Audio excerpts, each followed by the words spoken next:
Wait நம்ம பார்க்க போகிற ப்ரூக்லின் கியூரிக்கும் இந்த வீடியோக்கு ஏதாவது சம்மந்தம் இருக்கா அப்படின்னு நீங்கள் யோசிச்சுட்டு இருக்கீங்களா? இல்லைங்க, அந்த நாய் கடிக்கிற மாதிரி ஒரு வீடியோ பார்த்தோம் இல்லையா, அந்த வீடியோக்கும் ப்ரூக்லின் கியூரிக்கும் எந்த சம்மந்தமும் கிடையாது. அந்த வீடியோவில் இருக்கவங்க ப்ரூக்லின் கியூரியும் கிடையாது.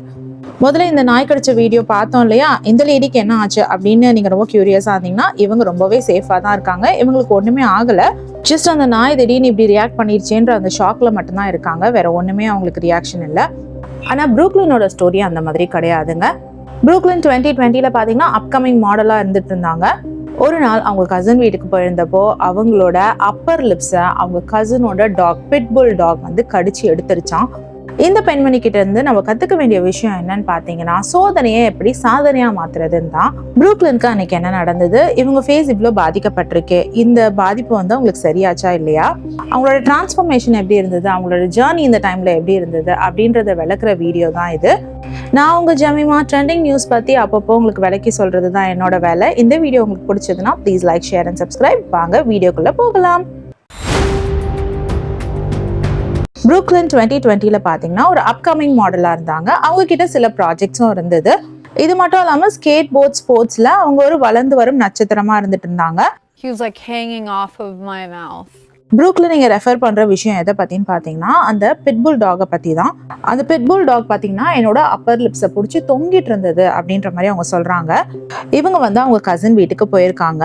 இவங்க அவங்க கசின் வீட்டுக்கு ரொம்ப அடிக்கடி போவாங்களாம். அந்த டாகுமே வந்து இவங்ககிட்ட நல்லா தான் பழகுமா, அதனால ரொம்ப தெரிஞ்ச நாய் தானே, பெட் டாக் தானேன்னு சொல்லிட்டு இருந்தாங்களாம். அப்போ கிச்சனில் இவங்க ஒர்க் பண்ணிட்டு இருக்கும் பொழுது அவங்க கசின் கிட்ட ஏதோ கேட்கறதுக்காக திரும்பினாங்களாம். திரும்பின நேரத்தில் பிட்புல் அப்படியே பாஞ்சி அவங்களோட அப்பர் லிப்பை அப்படியே கடிச்சு எடுத்துருச்சான். You could see the fear in my eye. Just like, oh my god, that's what I look like. Like, how do you fix this? Pitbull dog பாஞ்சி இவங்க மேல கடிச்சு இவங்களோட மேல் உதட எடுத்த பிறகும் இவங்க நினைச்சாங்களாம் பெருசா ஒன்றும் இருக்காது, சரி பண்ணிடலாம் அப்படின்னு தான் நினைச்சாங்களாம். ஆனா இவங்க போய் அந்த கண்ணாடியை பார்க்கும் பொழுதுதான் தெரிஞ்சிச்சான், ஓ மை காட், இதை நான் எப்படி சரி பண்ண போறேன் அப்படின்னு நினைச்சாங்களாம். ஏன்னா அவங்களோட மேல் உதடு ஃபுல்லாவே பிட்புல் டாக் கடிச்சு எடுத்துருச்சான். நினைச்சு பாருங்க, ஒரு மாடலா இருக்காங்க, ஒரு மாடலுக்கு முக்கியமே வந்து ஃபேஸ் தான். இனி நான் என்ன பண்ண போறேன், என் முகத்தை நான் சரி பண்ண முடியுமா அப்படிங்கிற ஒரு பயம் வந்து எனக்குள்ள வந்துருச்சு, பெரிய லெவல்ல வந்துருச்சு. Like, how do you fix this? I didn't realize he had taken off my whole lip. இனிஷியலா பண்ண ஆப்ரேஷன்ல பாத்தீங்கன்னா அவங்க லிப்ஸ் வந்து ரொம்ப பல்ஜ்டா இருக்கிற மாதிரி சும்மா ஒரு ஃபிக்ஸ் பண்ணி விட்டாங்களாம். அதாவது அந்த பல்லு ஈரெல்லாம் தெரியாம இருக்கிற மாதிரி ஒரு ஃபிக்ஸ் பண்ணி விட்டாங்களாம். அதே டைமுக்கு அப்போ இருந்து அந்த டாக்டரும் சொல்லிட்டாரா, உங்க ஃபேஸ் திரும்பவும் பழைய நிலைமைக்கு மாறுறது ரொம்ப கஷ்டம், உங்க லைஃப் வந்து முந்தி இருந்த மாதிரி திரும்பவும் ஆகவே வாய்ப்பில்லை அப்படின்னு சொல்லிட்டாராம். இருந்தாலும் ப்ரூக்லினோட அம்மா மனம் தளராம இந்த விஷயத்துக்கு என்ன பண்ணலாம்னு சொல்லிட்டு நிறைய விஷயங்கள் சர்ச் பண்ணியிருக்காங்க. அப்படி சர்ச் பண்ணி கிடைச்ச ஒரு டாக்டர் தான் டாக்டர் நிக்கோலஸ். இவர் ஒரு ஃபேமஸ் பிளாஸ்டிக் சர்ஜன். இவர் ப்ரூக்லினோட ஃபேஸை ரீகன்ஸ்ட்ரக்ட் பண்ணியிருக்காரு.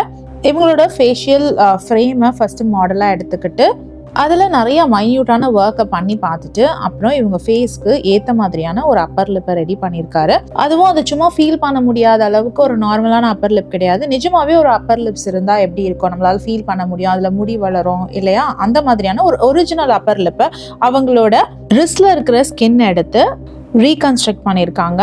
ஒரிஜினல் மூவபிள் அப்பர் லிப்பை ரெடி பண்ணியிருக்காங்க. ப்ரூக்லின் 2020 பார்த்தீங்கன்னா ஒரு இன்ஃப்ளூயன்சராகவும் இருந்திருக்காங்க, ஒரு யூடியூப் சேனலும் ரன் பண்ணியிருக்காங்க. இவங்களோட இன்சிடென்ட்டை அவங்களோட சோஷியல் மீடியா பக்கத்தில் ஷேர் பண்ணியிருக்காங்க. இவங்களோட சர்ஜரி எப்படி போயிட்டு இருக்கு, என்னென்ன இம்ப்ரூவ்மெண்ட் இருக்கு, ஸ்டெப் பை ஸ்டெப்பாக நான் எப்படி ரிகவர் ஆகிட்டு இருக்கேன் அப்படின்ற அவங்களோட பர்சனல் லைஃப்பை பற்றின விஷயங்களை அவங்களோட சோஷியல் மீடியாவில் பகிர ஆரம்பிச்சாங்க. இதை பார்த்து நிறைய பேர் மோட்டிவேட் ஆனாங்க. அதே டைமுக்கு ப்ரூக்லினுக்கு நிறைய பேர் ஆறுதலும் சொன்னாங்க. அந்த மாதிரி ஆறுதலான வார்த்தைகள் இவங்க கடந்து வந்த கடினமான பாதையை அவங்க கிராஸ் பண்றதுக்கு ரொம்ப உதவியா இருந்திருக்கு. இந்த இன்சிடென்ட்டுக்கு முன்னாடி அவங்களோட ஃபாலோவர்ஸ் லிஸ்ட் பார்த்தீங்கன்னா ஒரு தௌசண்ட்ஸில் தான் இருந்ததுதான். இப்போ பார்த்தீங்கன்னா 5 மில்லியன் மேலே கிராஸ் பண்ணி போயிடுச்சான். அதாவது இந்த ஒரு இன்சிடென்ட்டுக்கு அப்புறமா பார்த்தீங்கன்னா ப்ரூக்லினுக்கு ஏகப்பட்ட ஃபாலோவர்ஸ் வந்திருக்காங்க. அவங்க ரொம்பவே ஃபேமஸ் ஆயிருக்காங்க. அவங்க இந்த டஃபஸ்ட் ஜேர்னியை கிராஸ் பண்ணி வரும்பொழுது அவங்க கூட இருந்து அவங்களோட ஃபாலோவர்ஸ் அவங்கள ரொம்பவே மோட்டிவேட் பண்ணியிருக்காங்க. அண்ட் இவங்களும் ரொம்பவே ஸ்ட்ராங்காக இருந்திருக்காங்க அந்த டைமில். ஸோ உங்கள் முகம் இப்படி ஆனதுனால நீங்கள் வந்து நாய்களை வெறுக்க ஆரம்பிச்சிங்களா அப்படின்னு கேட்டதுக்கு அவங்க இல்லை ஐ ஸ்டில் லவ் டாக்ஸ் அப்படின்னு சொல்கிறாங்க. சரி, கண்ணாடியில் உங்கள் முகத்தையே நீங்கள் பார்க்கும் பொழுது ரொம்ப வேதனையாக இருக்கா அப்படின்னு கேட்டதுக்கு அதுக்கு ப்ரூக்லின் சொல்கிறாங்க, இந்த விஷயம் வந்து என்னை இன்னும் ஸ்ட்ராங்காகவும் கான்ஃபிடென்ட்டாகவும் ஆக்கியிருக்கு. நம்ம எப்படி இருந்தாலும் நம்மள லவ் பண்ணணும் அப்படிங்கிற ஒரு விஷயத்த நான் இந்த சில வருஷங்கள்ல கற்றுக்கிட்டேன் அப்படின்னு சொல்கிறாங்க. சரி, இப்போ ப்ரூக்லினோட டிரான்ஸ்ஃபர்மேஷனை பார்க்க எல்லாரும் ரெடியாக இருக்கீங்களா? இதுதான் அவங்களோட டிரான்ஸ்ஃபர்மேஷன். டாக்டர் அவங்கள நல்லா சிரிக்க வச்சு செக் பண்ணிட்டு இருக்காரு. எவ்வளோ தூரம் ப்ரூக்லினால அவங்களோட பிளாஸ்டிக் சர்ஜரி பண்ண லிப்ஸை அவங்களோட ஒரிஜினல் லிப்ஸ் மாதிரி யூஸ் பண்ண முடியுதுன்னு டாக்டர் செக் பண்ணிட்டு இருக்காரு. இதுதான் இப்போ ப்ரூக்லின் அவர்களின் டிரான்ஸ்ஃபர்மேஷன். அவங்களோட அப்பர் லிப்பை க்ளோஸ் டு ஒரிஜினல் வந்து டாக்டர் ரொம்ப முயற்சி பண்ணி அவங்களோட ஸ்மைலை திரும்பி கொண்டாந்துருக்காரு. இதுதான் அவங்களோட before and after picture. So இவங்க இப்போ என்ன சொல்கிறாங்கன்னா, நான் வந்துட்டு என்னோட ஸ்மைலை கெயின் பண்ணியிருக்கேன் அப்படின்னு சொல்கிறாங்க. முந்தி விட நான் ரொம்ப கான்ஃபிடென்ட்டாக இருக்கேன் அப்படின்னு சொல்கிறாங்க. ஒரு கடினமான நேரத்தில் கூட உடஞ்சி ஓரமாக உட்காராம இதுலேருந்து நான் வெளியே வரத்துக்கு என்ன பண்ணலாம், என் முகம் ஒரு வேளை இப்படியே இருந்துருச்சுன்னா கூட பிரச்சனை கிடையாது, நான் வந்துட்டு என்ன செல்ஃப் லவ் பண்ண ஆரம்பிச்சிட்டேன் அப்படின்னு சொல்கிறாங்க. இருந்தாலும் தி கிரேட் டாக்டர் நிக்கோலஸ் உதவியோட இவங்களோட ஃபேஸ் அண்ட் ஸ்மைல் இவங்களுக்கு திரும்பி கிடைச்சிருக்கு. கஷ்டமான நேரத்தில் துவண்டு போய் உட்காராம இவங்கள மாதிரி சோதனையை எப்படி சாதனை ஆக்கணும் அப்படிங்கிறத பற்றி யோசிக்கலாம். இவங்களோட லைஃப் ஸ்டோரி நிறைய பேரை இன்ஸ்பயர் பண்ணணும்னு நான் நம்புகிறேன். ப்ரூக்லின் காயர் ஒரு லிவிங் எக்ஸாம்பிள். இவங்க 25 இயர்ஸ் ஆன ஒரு யங் லேடி. சரி, நம்ம ஊரில் இந்த மாதிரியான மருத்துவ வசதிகள் இருக்கா? அதாவது நம்மளுக்கு நாய் கடிச்சிருச்சு, நம்ம முகத்துக்கு ஏதோ ஆயிடுச்சுன்னா பிளாஸ்டிக் சர்ஜரி மூலமாக திரும்பவும் நம்மளோட பழைய முகத்தையே எடுத்துகிட்டு வர முடியுமா அப்படிங்கிறது ஒரு பெரிய கேள்விக்குறி தான்.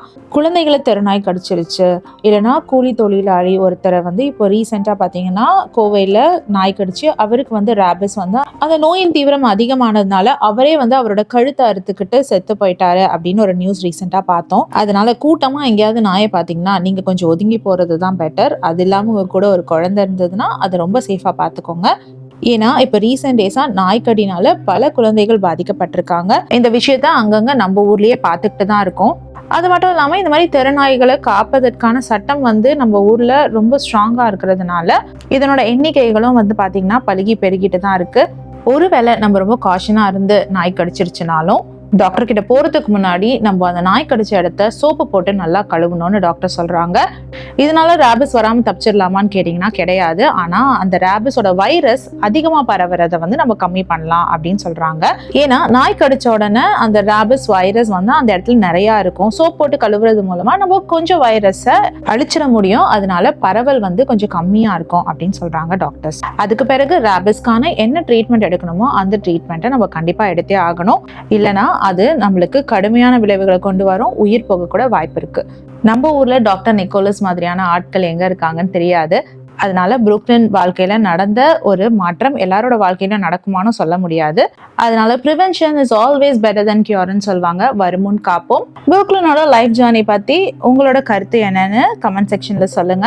உங்களை யாராவது நாய்க்கடி வாங்கியிருக்கீங்களா? வாங்கினீங்கன்னா அதுக்கான ட்ரீட்மெண்ட் என்ன பண்ணீங்க அப்படின்ற விஷயத்தையும் வந்து கமெண்ட் செக்ஷன்ல ஷேர் பண்ணுங்க. படிக்கிறவங்களுக்கு கண்டிப்பா உங்களோட லைஃப் எக்ஸ்பீரியன்ஸ் உதவியா இருக்கும். இந்த வீடியோ பிடிச்சதுன்னா please like, share and subscribe. வேற ஒரு வீடியோவில் திரும்ப மீட் பண்ணலாம். Until then, it's bye from Jamima. Take care.